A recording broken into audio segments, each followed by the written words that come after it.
পর্ব থেকে হ্যাঁ একটা কয়েকটা বাক্য তোমাদের আমি পড়াবো। Read the sentences.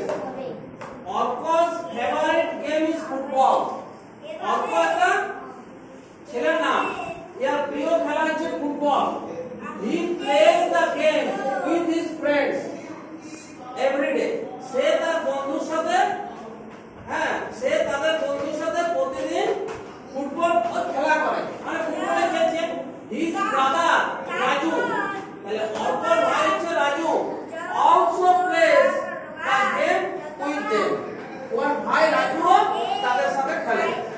It keeps them fit. এই যে এই ফুটবল খেলাটা এইটা তাকে ফিট রেখেছে, তাদের শরীরটাকে ফিট রেখেছে। কেউ যদি খেলাধুলা করে তাহলে তাকে ফিট রাখবে। আরেকবার দেখো, Orko's favorite game is football.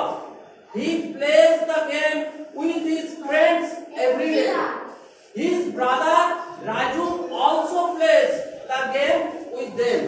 It keeps them fit.